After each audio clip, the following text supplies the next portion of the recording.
Alcohol has stolen peace from countless lives. It has emptied homes, silenced laughter, strained families, and convinced good people that they are beyond saving. What often begins as escape can slowly become a prison built one quiet evening at a time. But hope is stubborn. Even in the darkest moments, people can recover pieces of themselves they thought were gone forever. Sometimes healing begins in unexpected places. A conversation, a sunrise, a second chance, or even a song. Music reaches places words often cannot. It sits beside loneliness without judging it. A melody can calm the mind, unlock memory, ease grief, and remind people they are not alone. In a noisy world, music still has the power to heal quietly. There are so many stories that can be told. This is Tony's. So this is my final song, ladies and gentlemen. Thanks so much for coming and listening. Hope you're enjoying yourselves. My alcoholism got worse and worse and worse, and eventually I was booted out of the band. Every day seems the same since you left me. Whiskey and wine are the order of the day. Without you I'm nothing. I just can't get rid of my addiction. It's like heroin to me. Can't you see? You said there'd be sunny days, and the clouds would all disappear. My name is Tony Cotter. I'm a singer-songwriter born and raised in West Cork, Ireland. I'm also a recovering alcoholic. This is my story. As far back as I can remember, music and alcohol always went hand in hand. So I think it's when my grandfather used to be teaching me to play the accordion when I was about 8 or 9. And he would also invite a fellow student, Tony McLaughlin, over to our house. And not only would himself and Tony and myself have music sessions, but then the stipulation was that my granddad, or that Tony rather, would expect my granddad to go out with him and have a couple of drinks after. And I seen alcohol being drank in the house as well. Tony's young life was, when he was very young, it was reasonably good. His mum was a good mum. She was a lady who never drank until she was almost 30 years of age and ended up at 49 dying from alcohol-related illnesses.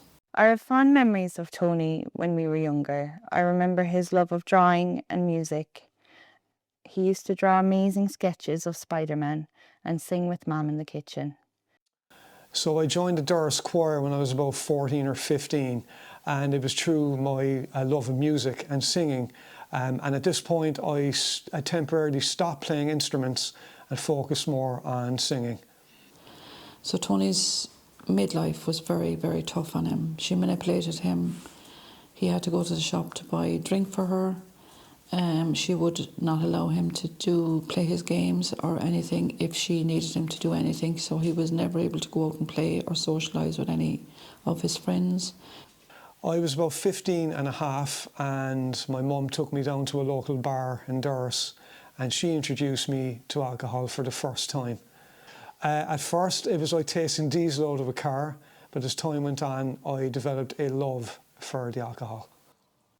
I first met Tony 23 years ago when we were both at a training centre out in Bantry. We bonded over a mutual interest of computers and music. I remember I got a text message off my friend, and he asked me that there was a band looking for a singer and would I be interested. So I was about 25, 26. I answered the ad, I went for an audition, the rest is history, and that band was Resound, and that band started off at about 2007. And yeah, and I was drinking alcohol whilst playing in this band at this time. Mental health wasn't great. He used to, because of the abuse of said person, he used to lock himself in his room, he used to get panic attacks. Then I suppose to be kind of closer to his mother, he started drinking. His eating had stopped almost completely, and he had a problem with circulation in his hands. So I took him to the hospital to get his hands checked out, and I had a quiet word with the doctor about his eating, and Tony was also diagnosed with anorexia. Tony could have got out of the house. We could have taken Tony out of the house, but Tony wouldn't leave because he wanted to protect his mum and his siblings. His love for his mum was unending. At the time, our home life was full of domestic violence, neglect, addiction and abuse. Yeah, so between the ages of 16 and 17, I developed serious anorexia. And at the time, I was coping in a very mentally and physically abusive environment at the hands of my then stepfather. And I think, looking back in hindsight, one of the reasons that I developed anorexia was a way for me to be in control of my own life, because up until that point, I could not control the situation around me.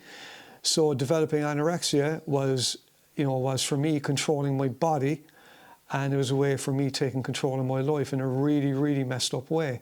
And anorexia ruled my life for a very long time as well. What if I told you I could take away your great grey skies? Then I will console you. We can't forget about the world.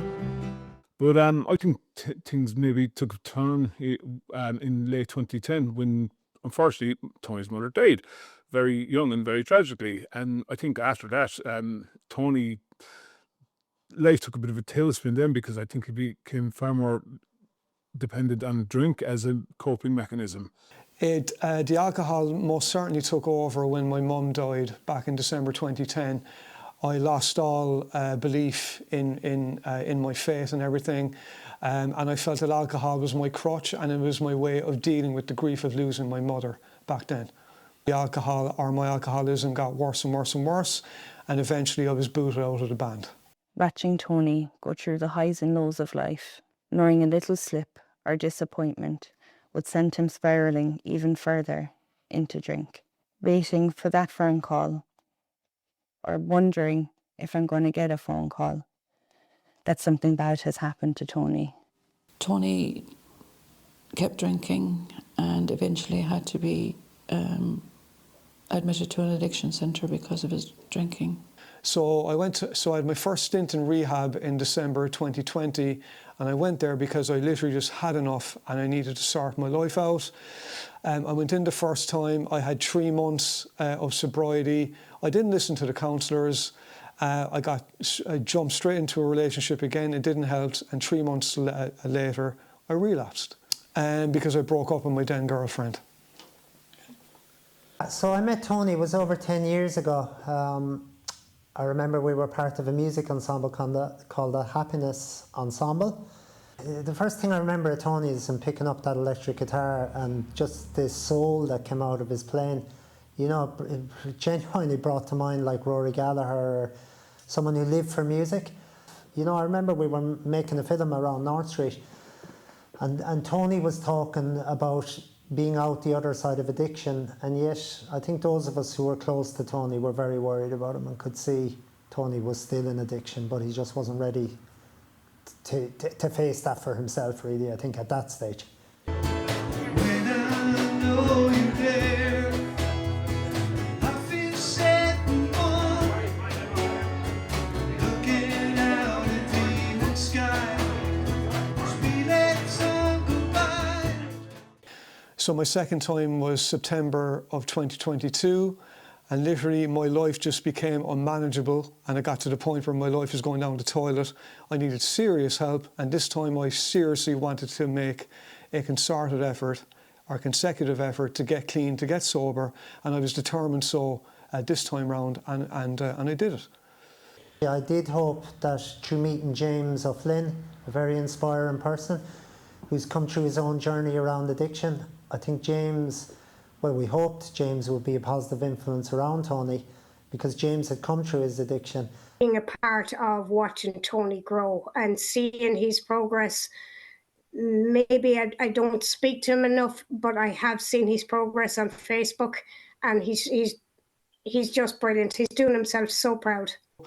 So music has always been there, and music has been my saviour, really. It's been my beacon of hope, and the music has saved me from death, because I almost died from alcoholism, and now the music is like my counsellor. I've lost several dear friends, and currently the most recent, I lost an ex-girlfriend due to alcoholism, and it's very sad. And one of the reasons why I'm making this documentary is to highlight the importance of mental health and well-being, and also promoting the fact that alcoholism is still alive and well, and it's still killing people out there.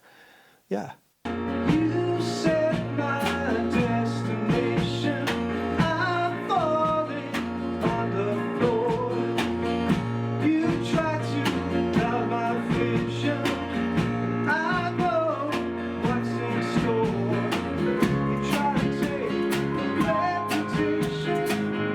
No one's seen that door. I can see you on the television. I know no store, but I try.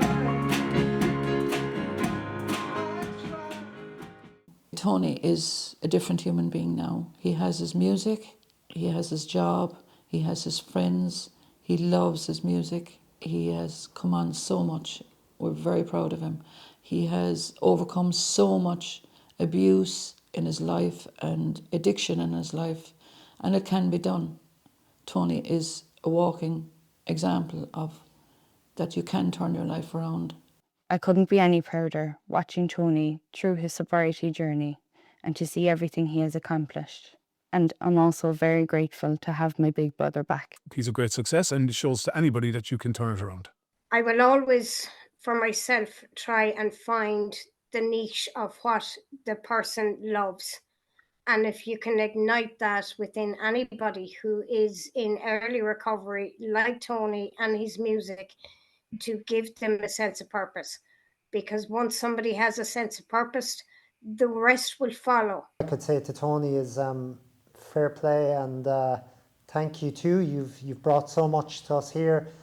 You're inspiring people, and your journey and watching your journey for us all has lifted us all here too. So good on you. And music is my passion, my main passion, and and alcohol is a thing of the past for me.